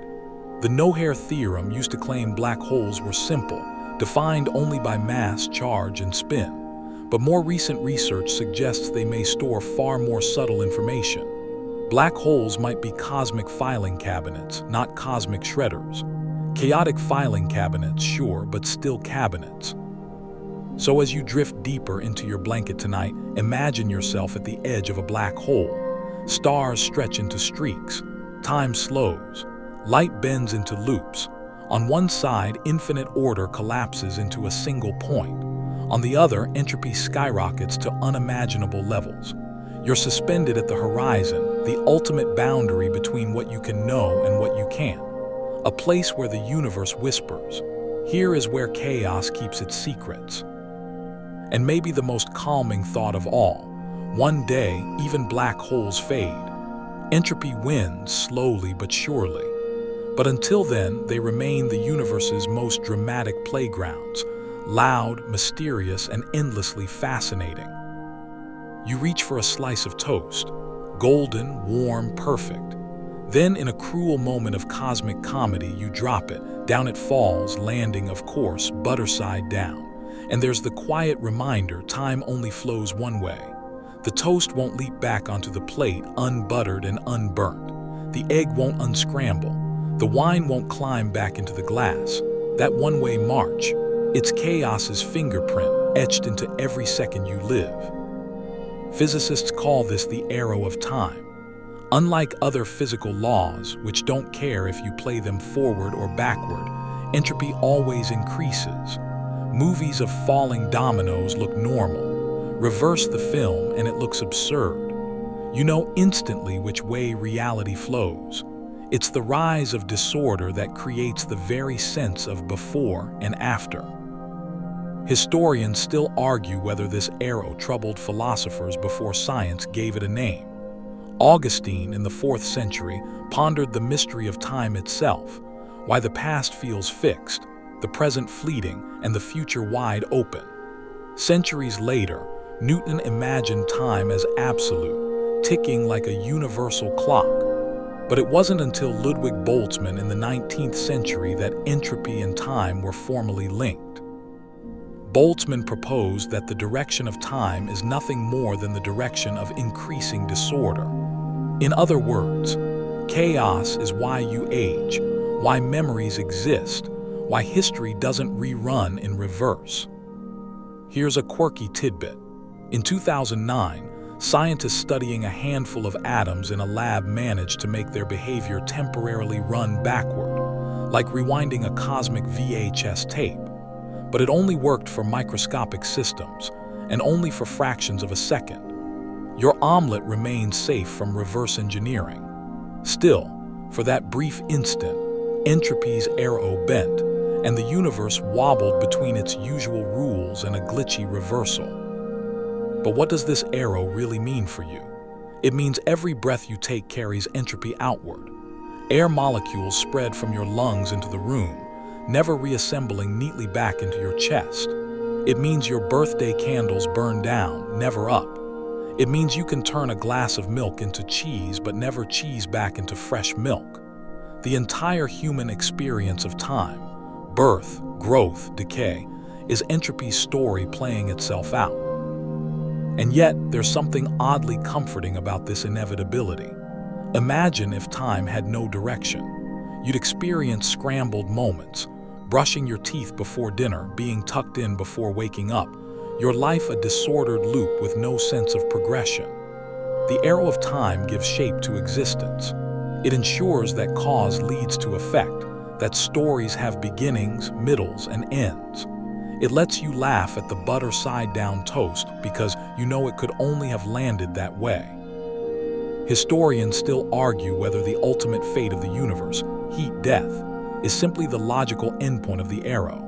Will time itself end when entropy reaches maximum, when everything is evenly spread and no change can occur? Some physicists think so. A silent, frozen eternity where no clocks tick because there's nothing left to measure. Others believe quantum fluctuations might still stir little patches of chaos, ensuring time never fully halts. The jury's still out. Time's final chapter is well pending. Here's another quirky fact. Memory itself depends on entropy. Your brain encodes experiences by changing neural patterns, a one-way transformation that disperses energy. That's why you remember the past but not the future. Your mind's wiring obeys the arrow. If time could run backward, you'd recall tomorrow's breakfast as clearly as yesterday's. Honestly, that might make life more convenient but also unbearably dull. Surprise would die out. Hope, too. And speaking of surprises, the arrow of time is what makes them possible. A joke lands because the punchline comes after the setup. A mystery grips you because the reveal lies ahead, not behind. Music builds, peaks, fades. Its beauty depends on flow. Imagine hearing Beethoven's symphony scrambled, with the ending in the middle and the middle at the start. Entropy guarantees the linear drama that makes art, love, and storytelling worth savoring. But the arrow isn't always harsh. It's also gentle. Think of how sunlight pours through a window in the morning, slowly warming the room. That warmth spreads, dissipates, sinks into you. Time moves, entropy rises, and yet the moment feels serene. The mess isn't an explosion, it's a soft exhale. The arrow of time doesn't just bring collapse, it brings rhythm change, the quiet cadence of existence. So tonight, as you listen, remember that your very drowsiness is entropy at work. Your brain's energy disperses, your neurons quiet into slower patterns, your body slips toward equilibrium with the blankets around you. You drift downward because time has a direction and the current carries you. There's no rowing backward, no fighting the flow. And honestly, that's not tragic, it's soothing. Because the arrow is what makes sleep feel like a journey and waking feel like renewal. Chaos might be the reason time only flows one way, but that one-way trip is also why you can cherish moments. A melting ice cube, a fading rainbow, a laugh shared before it echoes into silence. The arrow guarantees they matter because once passed, they never return. You sit at your desk, carefully stacking a pile of papers. For about 30 seconds, everything looks orderly. Then a breeze from the open window sends the top sheet sliding sideways. A pen rolls off. You sneeze. Suddenly, the pile is chaos again. That's life in a nutshell. The illusion of control in a cosmos that doesn't care about your filing system. You pretend to steer, but the car was spinning long before you grabbed the wheel. Humans adore control. You make calendars, budgets, traffic laws, even do not disturb signs, but reality chuckles. A storm reroutes your flight. A sneeze derails your meeting. A dropped toast stains your shirt before the date even begins. Control is theater, a play you stage to feel secure. The universe, meanwhile, improvises every night of the week. Historians still argue whether Stoic philosophers in ancient Rome truly believed in fate or just used it as stress management. Marcus Aurelius, emperor and journal writer extraordinaire, often reminded himself, "You can't control external events, only your response to them." It was his way of finding serenity in chaos. But even he sometimes lost his temper, proof that even emperors can't fully resist the illusion of control. Here's a quirky tidbit. In the early days of weather prediction, farmers trusted weather prophets who based forecasts on things like the behavior of cows or how frogs croaked before rain. These folks weren't much less accurate than modern meteorologists with satellites, because weather at its heart is chaotic. Today we've got billion-dollar models, and still, your forecast app can betray you by lunchtime. Frogs, 1. Supercomputers, 0. Control feels especially fragile when you look at complex systems. Stock markets, for example. Traders pore over spreadsheets, algorithms hum, analysts make bold declarations. And then a rumor, a tweet, or an accidental button press sends billions of dollars swirling down the drain. One tiny spark, amplified by feedback loops, and suddenly the whole machine staggers. It's chaos theory in business casual. Even your body resists control. You try to diet and your metabolism rebels. You try to sleep and your brain replays a middle school embarrassment on loop. You try to steady your heartbeat and it flutters mischievously, reminding you that it's not a metronome but a jazz drummer with its own sense of rhythm. Control, in biological terms, is just managed chaos, and often it's only partly managed. Historians still argue whether ancient divination rituals, reading entrails, casting bones, watching the flight of birds, were genuine attempts at control or just comforting illusions. Did people really believe they could know the future, or did they just need to feel like someone knew it? Either way, those rituals echo your modern reliance on weather apps, stock tickers, and horoscopes. The methods change, the longing doesn't. Here's another quirky fact. In the 1970s, researchers coined the term chaotic, a blend of chaos and order, to describe organizations like Visa, which operate with decentralized control. The idea was that trying to micromanage every detail would backfire. Better to accept some mess as fuel for adaptability. In other words, loosen your grip. Sometimes chaos keeps the system alive. And that's the heart of it. The universe doesn't hand you control, but it does hand you influence. You can't stop the storm, but you can close the window. You can't prevent toast from falling, but you can choose which side to butter. You can't keep your desk perfectly neat forever, but you can laugh when the pen rolls off. Influence, not control, that's the actual power you hold. So as you lie here tonight letting go, ask yourself, how much energy do you waste wrestling with chaos that was never yours to command? Your body will age no matter how many creams you buy. Your plans will shift no matter how many spreadsheets you draft. The universe will spill milk, crack eggs, scatter stars. Your role isn't to stop it, it's to dance within it. The illusion of control isn't tragic. It's oddly sweet. Like a child pretending to steer from the back seat, hands on an invisible wheel. The ride continues whether you grip tightly or let go. And in the letting go, there's peace. Let the chaos drive tonight. You've earned the break. You wander into a forest, expecting serenity, only to realize it's buzzing, cracking, swarming with unpredictability. Leaves fall in irregular spirals. Ants march in seemingly random detours. A breeze stirs the branches, then vanishes. At first glance, it looks like disorder, but stay longer and you see the trick. The chaos is what makes it work. Nature thrives not in perfect order, but in a careful sprinkle of mess. Take soil. It's not a uniform, neat surface. It's a jumble of minerals, decomposing leaves, fungi, bacteria, worms, all mixed together in uneven clumps. Out of that disorder, plants grow. Strip the soil of its complexity, sterilize it into order, and you don't get life. You get dust. Chaos, in this sense, is fertile. Historians still argue whether Darwin truly appreciated the role of randomness in ecosystems. Some say he emphasized natural selection as a kind of orderly mechanism, with the fittest triumphing predictably. Others argue he knew that chance, mutations, accidents, upheavals, was just as important as adaptation. Either way, his followers sometimes lean too heavily on the idea of tidy progression, when in reality, evolution is more like a drunken march through a minefield, unpredictable, messy, and strangely effective. Here's a quirky tidbit. Ecologists studying rainforests once discovered that certain tree species thrive precisely because their seeds are scattered unpredictably by animals.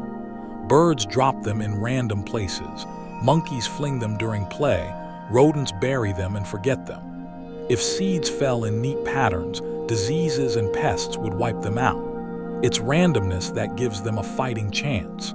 Even squirrels, in their forgetfulness, are chaos gardeners. You see it in weather too. A little variability, a surprise rain shower, a sudden frost keeps ecosystems resilient. Too much order, like an endless sunny drought, and the system collapses. Too much chaos, like a hurricane ripping through every season, and collapse comes from the other side. Nature dances between extremes, finding its groove in the middle. Forests grow not in spite of chaos, but because of it. Your own kitchen spice drawer is a miniature version of this truth. You might try to line up jars alphabetically: basil, cumin, oregano. But eventually, cinnamon sneaks into the front, turmeric tips over, and the nutmeg rolls under the shelf. Frustrating, sure. But in that jumble, you stumble across forgotten flavors. A little chaos sparks creativity. Tonight's dinner is better because the drawer ignored your filing system. Historians still argue whether ancient agricultural societies recognized this balance. Some rituals involved deliberately leaving parts of fields wild as offerings to the gods. Was it superstition or a practical acknowledgement that disorder, bugs, weeds, critters, helped maintain fertility? Evidence suggests they knew more than they admitted. The gods may have gotten credit, but it was chaos feeding the crops. Here's another quirky fact. Coral reefs, often called rainforests of the sea, flourish because of chaotic mixing. Ocean currents swirl unpredictably, bringing nutrients from the deep to the surface. Without that turbulent motion, reefs would starve. Too calm and they die. Too stormy and they break apart. Again, it's the sweet spot of chaos, the critical churn, that sustains the riot of color. Humans, of course, keep trying to tidy nature up. Monocrop farms, neat rows of identical plants, perfectly manicured lawns. And what happens? Pests take over, soil depletes, biodiversity collapses. Order looks beautiful for a season, then entropy swoops in harder. Meanwhile, the messy backyard with weeds, bees, and a rogue tomato plant, thriving. Chaos, disguised as neglect, is the secret gardener. And that's the paradox. Life depends on unpredictability. Without mutation, no evolution. Without storms, no nutrient cycling. Without squirrels misplacing acorns, no forests. Even your immune system relies on randomness. It generates countless different antibodies by shuffling genetic code so it can recognize whatever strange invader shows up. Order alone couldn't keep you alive.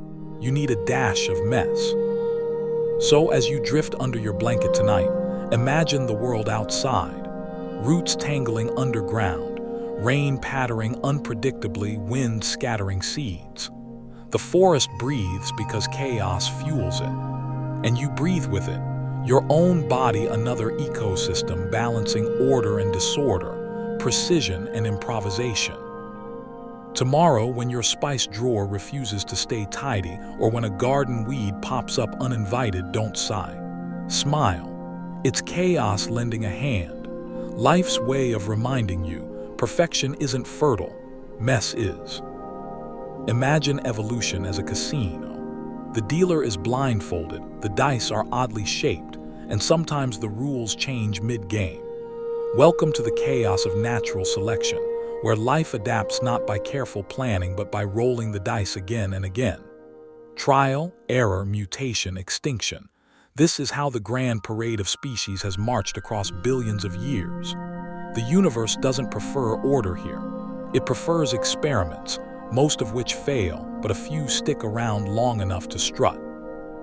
Mutations, those tiny genetic accidents, are the currency of this game. A flipped nucleotide here, a duplicated gene there, and suddenly you've got a giraffe's long neck, a bird's colorful feathers, or less glamorously, a hereditary disease.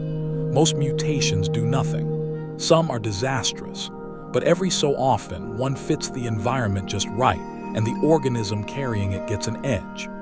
Chaos supplies the raw material, selection trims it into something useful. Historians still argue whether Charles Darwin emphasized the role of chance enough on the origin of species. His focus on natural selection sometimes made it sound like evolution was an orderly, inevitable march toward progress. In truth, it's more like a messy card game where the deck is always being shuffled. Darwin himself admitted that chance variations were crucial, but his readers often preferred the tidier version, nature as an efficient engineer rather than a chaotic tinkerer. Here's a quirky tidbit. Some scientists argue that squirrels, with their chaotic habit of burying acorns and forgetting where, are accidental drivers of oak forest evolution. They don't mean to cultivate trees, but their scatterbrain hoarding spreads seeds unpredictably, boosting diversity and resilience. A squirrel's forgetfulness is chaos as a conservation strategy. The fossil record tells the same story, bursts of chaotic change punctuating long stretches of stability. Dinosaurs ruled for 165 million years, until a random asteroid slammed into Earth and flipped the evolutionary table. Mammals, once tiny background characters, suddenly had their moment. Was it fate? No. It was chance layered over chance. Asteroid meets planet meets evolutionary opportunity. If that rock had missed, you wouldn't be here listening to this bedtime ramble. You'd probably be a nervous little mammal hiding under a dinosaur's footstep. And evolution isn't linear. Wings evolved not just once but multiple times. Insects, birds, bats. Eyes, also multiple origins. Evolution doesn't draw straight lines. It doodles squiggles, doubles back, scribbles outside the margins. The chaos of genetic tinkering produces endless variations, and sometimes different creatures stumble on similar solutions. That's called convergent evolution, order emerging from messy experiments. Historians still argue whether mass extinctions are purely catastrophic accidents or integral drivers of progress.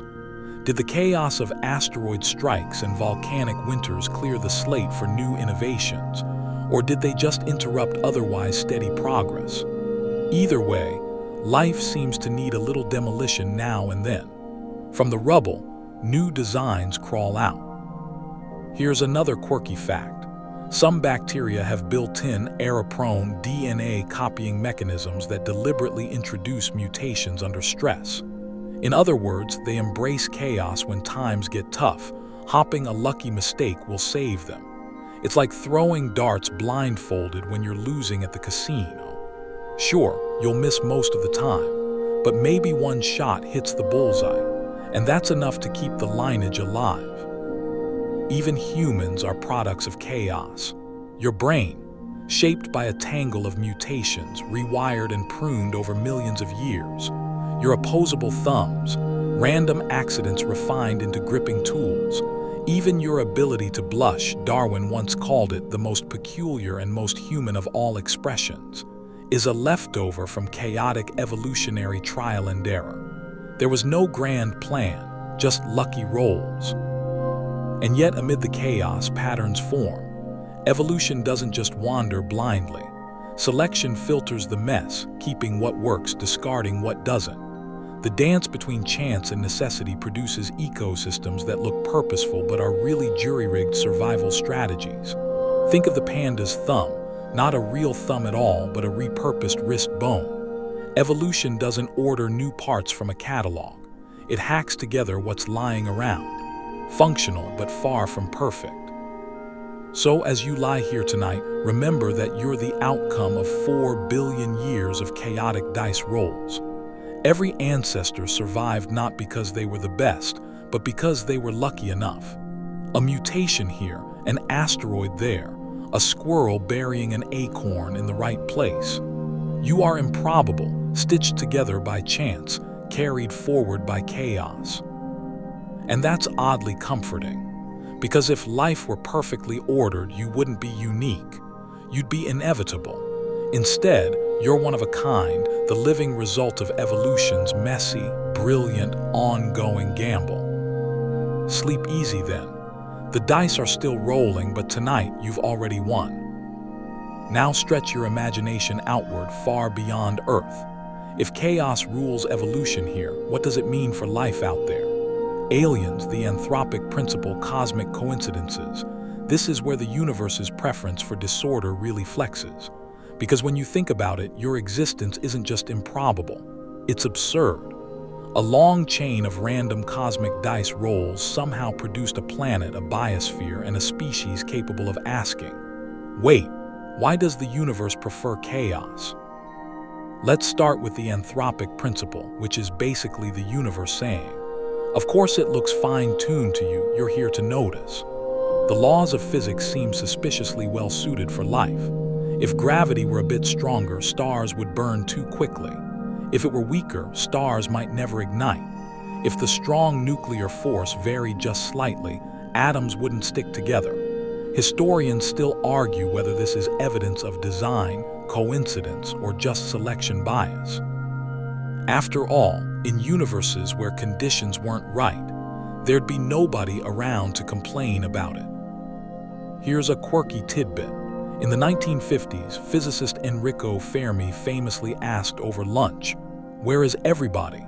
Meaning, if the cosmos is so vast and life is statistically probable, why haven't aliens shown up yet? This Fermi paradox still rattles around science today. Some theories blame chaos. Maybe civilizations collapse before spreading, or chance disasters, asteroids, supernovae, pandemics, reset the game board too often.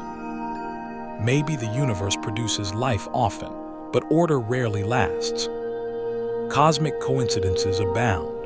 The moon, for example, is 400 times smaller than the sun, but 400 times closer to Earth, making eclipses possible. A cosmic accident that also stabilized Earth's tilt and climate, allowing complex life to flourish. If the moon had been a bit smaller or farther, no dramatic eclipses, no steady seasons, and perhaps no humans. Chaos handed you a partner in the sky.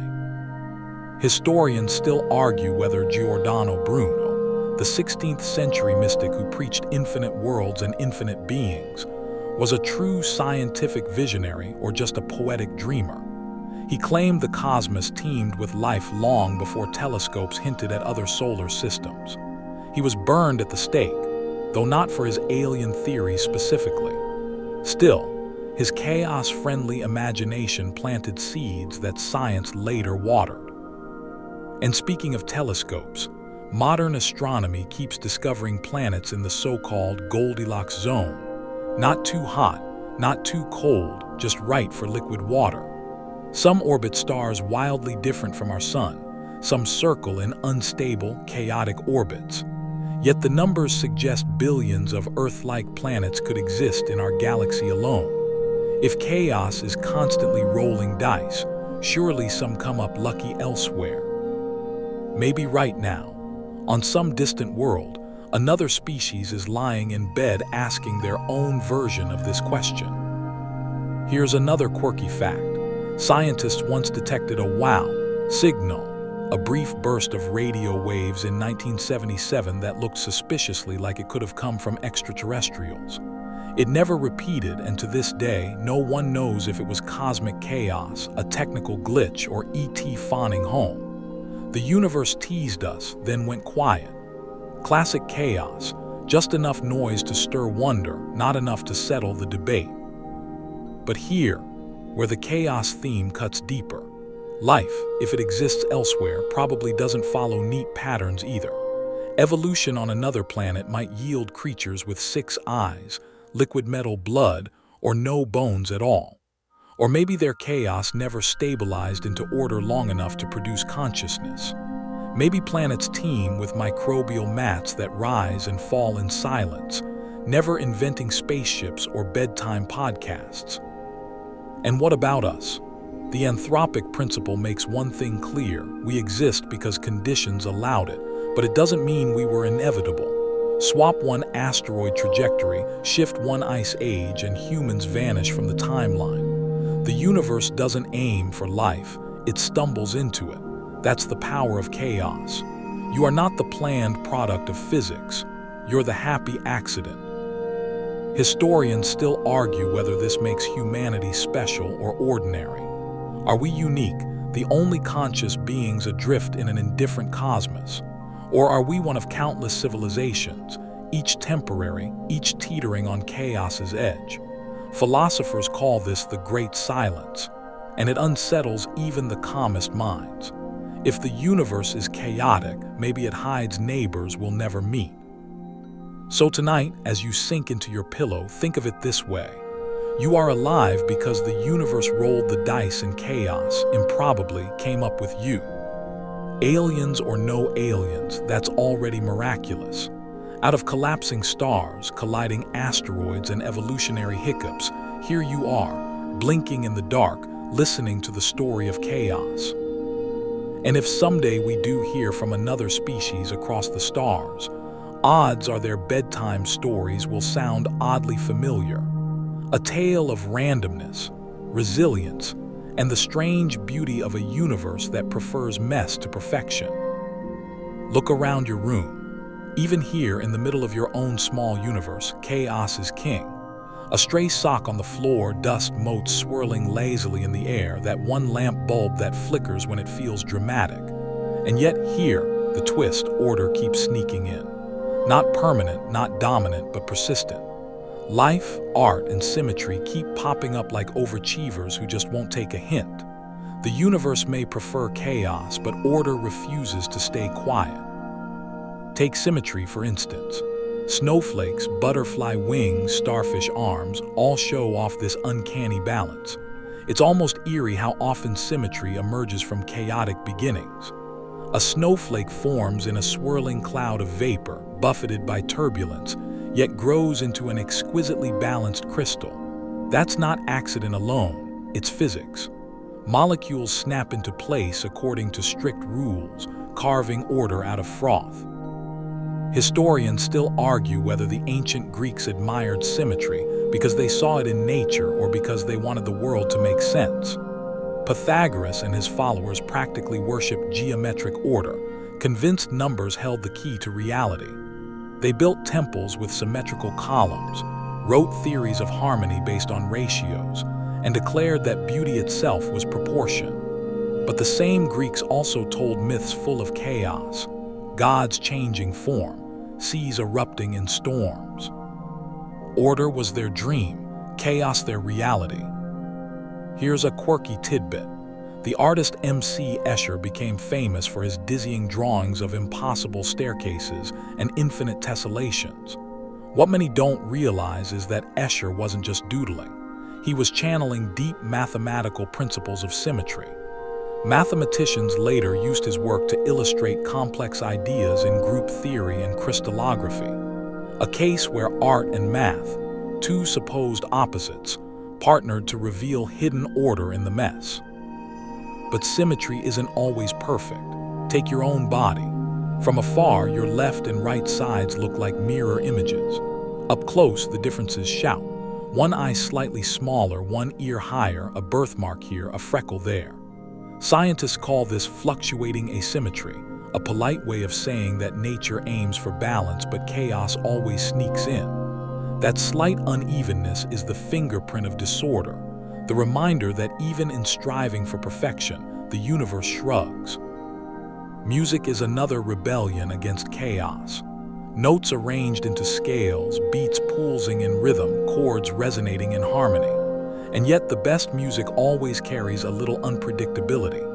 A syncopated beat, a surprising key change, a dissonant chord that resolves. Too much order and the song bores you. Too much chaos and it dissolves into noise.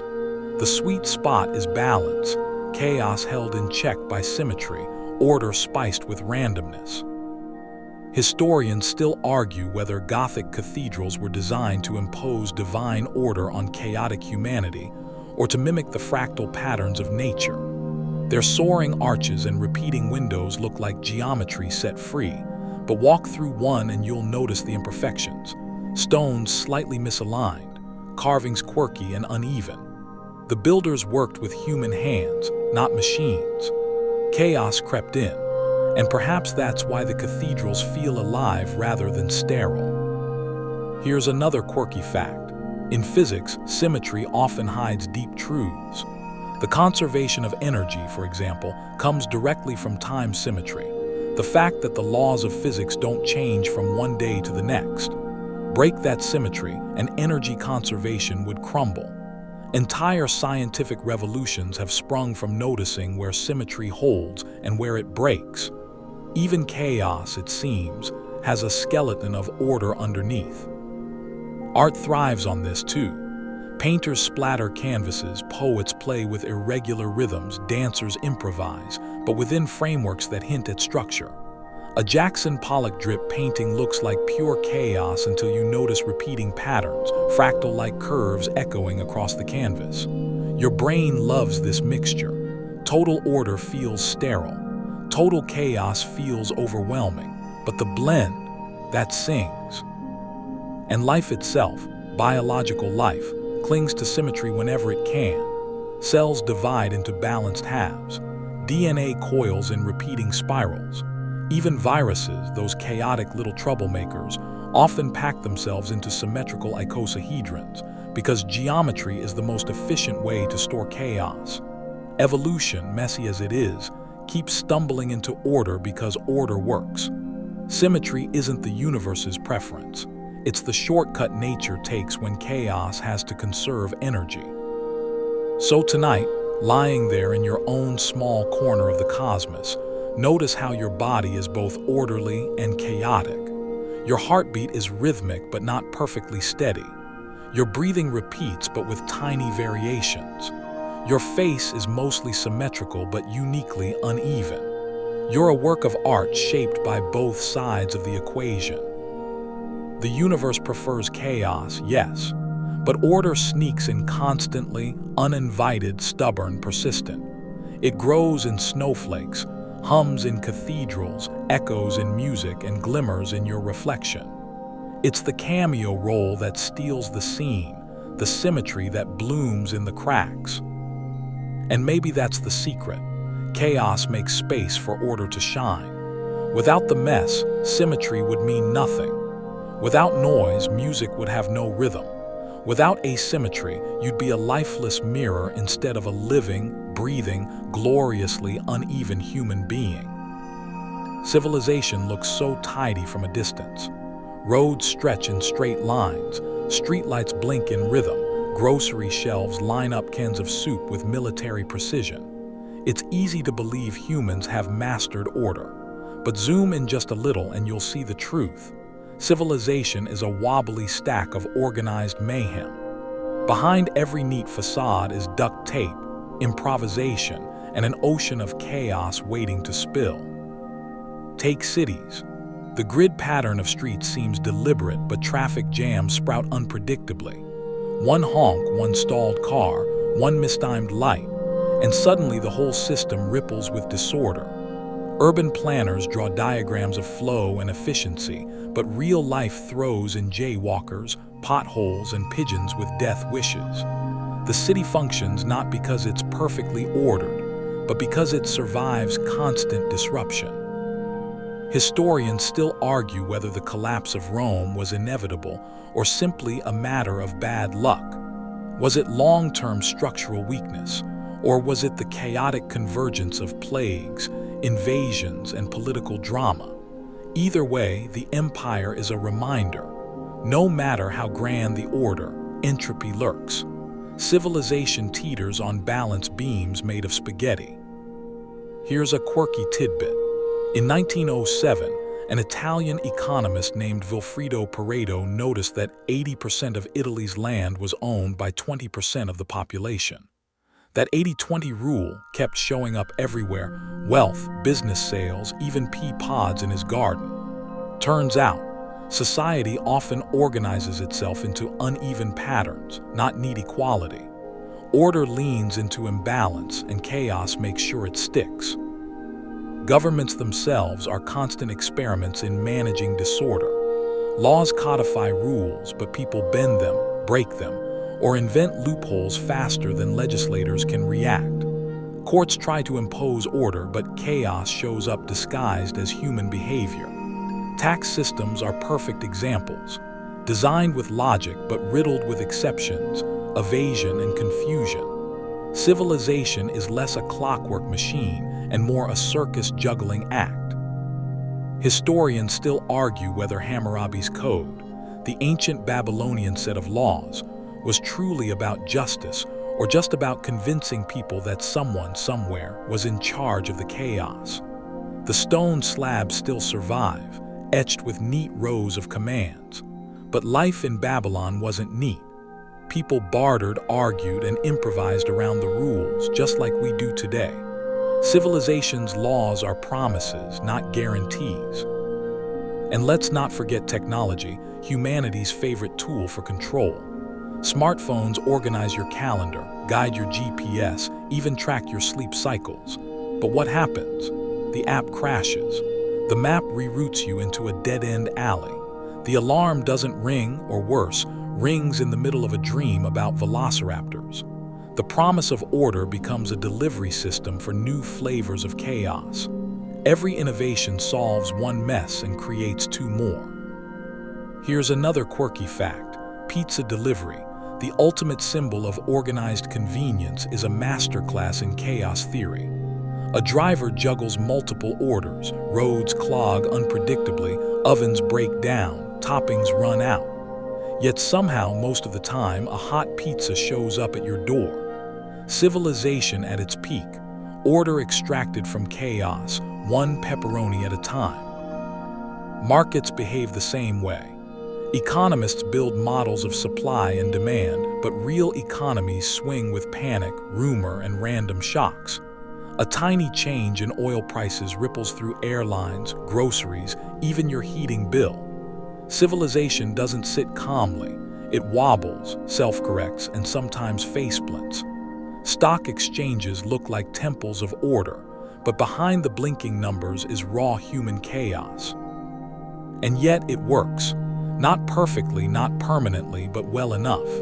You can drink clean water, read books in libraries, and order socks online at 2 a.m. Civilization holds together because humans are strangely good at adapting.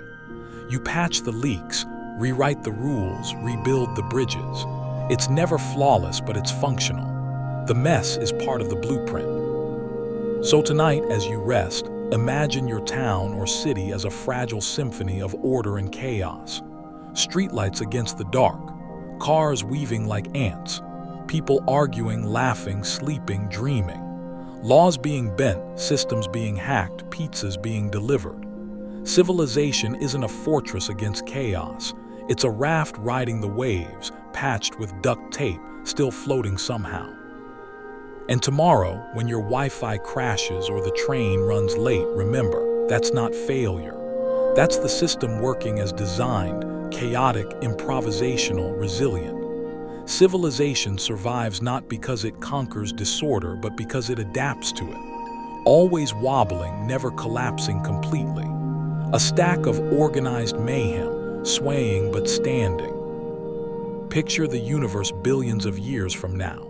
The stars you see tonight gone. Galaxies dimmed, nebulae dissolved, planets frozen. What's left is an endless, silent expanse. This is the so-called heat death of the universe, entropy's final encore. No fireworks, no drama, just a slow cosmic sigh as everything runs out of useful energy. Chaos wins not with a bang, but with a whisper. The second law of thermodynamics insists that entropy always increases, and eventually it maxes out. That means no gradients left to exploit. No hot and cold, no chemical reactions, no batteries to charge, no stars to ignite. Right now, stars burn because there's a difference between high-energy fuel inside them and the colder vacuum outside. But when everything evens out, game over. The cosmic oven cools until nothing bakes. Historians still argue whether the idea of heat death originated with 19th century physicists or with ancient thinkers who saw cycles of decay everywhere. The German physicist Rudolf Clausius was the first to explicitly connect entropy with the universe's fate, coining the phrase, "The entropy of the universe tends to a maximum." Victorian philosophers latched on, spinning gloomy visions of a cold, dead future. Some saw it as proof of divine intervention, others as the ultimate tragedy of science. The debate was less about physics and more about meaning. Here's a quirky tidbit. Some cosmologists propose that in the far, far future, trillions upon trillions of years, black holes will evaporate, leaving behind a thin soup of photons and particles. These photons will stretch so much with cosmic expansion that their wavelengths could be the size of galaxies. Imagine light so lazy it takes up an entire Milky Way. That's the faint afterparty of existence. But heat death isn't the only theory. Chaos, fittingly, refuses to give a single ending. Some scientists argue for the Big Crunch, a reversal where the universe stops expanding and collapses back inward, maybe sparking a new bang. Others prefer the Big Rip, where expansion accelerates so violently that galaxies, stars, planets, even atoms get torn apart. Historians still argue which model is most likely, and new observations keep tilting the odds. The future remains deliciously uncertain. Still, heat death is the bleakest but oddly the most peaceful. No catastrophic explosions, no galactic implosions, just a gentle fatting into uniformity. Every campfire eventually cools. Every cup of tea turns lukewarm. The universe itself is just a very large, very patient cup of tea. One day, the steam stops rising. Here's another quirky fact. Entropy's link to time means that when the universe reaches maximum disorder, time itself may lose meaning. With nothing changing, no before or after, time's arrow disappears. That's unsettling. Not just a universe without life, but a universe without moments. The final silence isn't just empty, it's timeless. And yet, there's something strangely calming in this scenario. You already live in tiny rehearsals of heat death. A candle flickers out, a snowfall melts, your phone battery drains.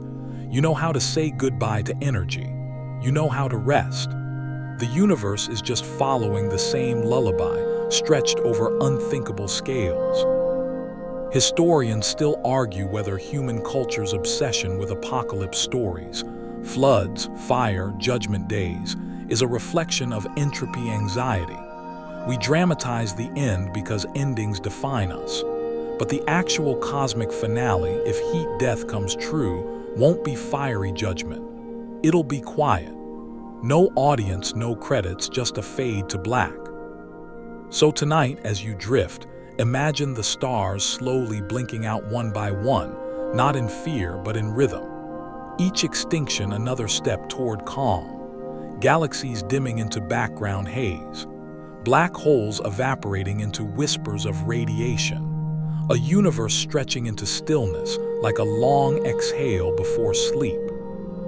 The thought isn't tragic, it's restful. Because if chaos prefers disorder, then its final gift is tranquility. The cosmic sigh, the even hush, the last lullaby. Heat death isn't a monster waiting under the bed. It's the blanket the universe eventually pulls over itself. And maybe that's the most peaceful ending of all. Now zoom all the way out. Galaxies swirl, stars burn, black holes yawn, and then zoom all the way in. A breath, a heartbeat, a stray thought flickering across your mind. Everywhere you look, the same truth hums. You are a tiny storm in a giant whirlpool. A swirl of order clinging to the edge of chaos, dancing briefly before dissolving back into the flow.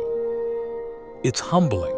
You are made of stardust. The carbon in your cells, the iron in your blood, the calcium in your bones, all forged in stars that exploded billions of years ago. That explosion was chaos. The atoms assembled into you, into a conscious being able to wonder at its own fragility. That's order. Both are true at once. You are chaos condensed into reflection. Historians still argue whether humans have always sensed this duality. Some ancient traditions saw the universe as a balance of order and disorder, yin and yang, chaos and cosmos. Others leaned hard toward one side, Greek philosophers searching for symmetry, Norse myths reveling in Ragnarok. The tension between chaos and order is as old as storytelling. Each culture chose its own metaphor for what you feel right now, lying in the dark, aware of your smallness in the world. Here's a quirky tidbit. Carl Sagan once called humans star stuff contemplating the stars. It's poetic, but it's also literal physics. Every glance you cast skyward is matter reflecting on its own history, chaos turned into curiosity. The universe evolved a way to look at itself and whisper. Why? That whisper is you. And here's the messy truth: you'll never escape chaos. Your thoughts tumble unpredictably. Your plans scatter, your body ages. Civilizations wobble, stars collapse. Entropy doesn't pause for sentiment, but in that very mess, meaning emerges. Life is not the absence of chaos, it's the art of shaping it into temporary patterns. A whirlpool, a song, a laugh, a story. Historians still argue whether meaning itself is just a human illusion, a desperate attempt to carve order into randomness. Maybe so, but if meaning feels real to you, is that enough? If a fleeting swirl of atoms decides to write poetry, fall in love, or binge-watch a show, who's to say that isn't purpose? Chaos doesn't mind. It's too busy rolling dice. Here's another quirky fact.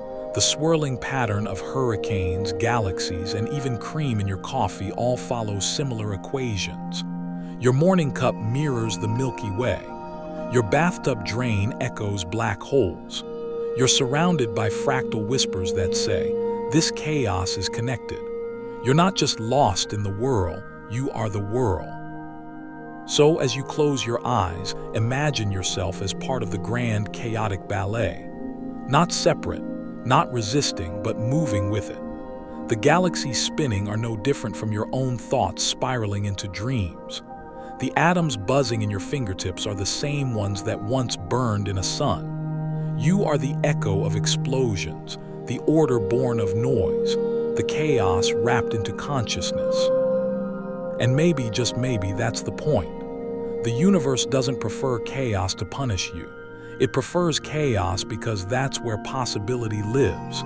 Out of disorder comes the chance for stars, for forests, for civilizations, for you. Without chaos, nothing would change. With it, everything becomes. So drift now, tiny storm. Let yourself whirl a little. Let the giant whirlpool carry you, not in fear, but in wonder. You are part of the turbulence, part of the beauty, part of the story chaos tells itself in endless, messy verses. And as the night deepens, remember, the universe is vast, chaotic, and fleeting. And so are you, which makes you exactly where you belong. The room around you softens now, edges fading into blur, air carrying a gentle stillness. The words you've been following drift slower, like leaves on a quiet stream. You've walked through galaxies, through black holes, through forests and atoms, and now the journey eases. The rhythm of chaos settles into something calmer, like waves smoothing after a storm. Breathe. Let the breath fall out of you unhurried and feel the weight of the blankets pull you deeper into rest. The universe is still spinning, still tumbling into disorder, but for you, this moment is quiet. Your body hums softly with its own little chaos, heartbeat, breath, warmth, and that's enough. Nothing more is needed. Imagine yourself floating in the vastness of space, not rushing, not falling, but held. Stars blink faintly in the distance, their light old and tired but still reaching you. Around you, silence stretches infinitely, and yet it feels gentle, like a soft hand smoothing your thoughts. No pressure, no plans, no control, just drifting. Even as the universe prefers chaos, you are allowed to prefer rest, to let go of the need to order everything, to surrender, if only for tonight, into the quiet churn of dreams. Your thoughts can scatter like leaves, your worries dissolve like mist. The world will wait. And so the story ends not with answers, but with peace.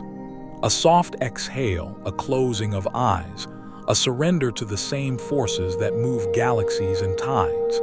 Sleep is just another form of chaos, messy, unpredictable, full of strange flashes, but it carries you safely, gently into morning. Sweet dreams, little storm.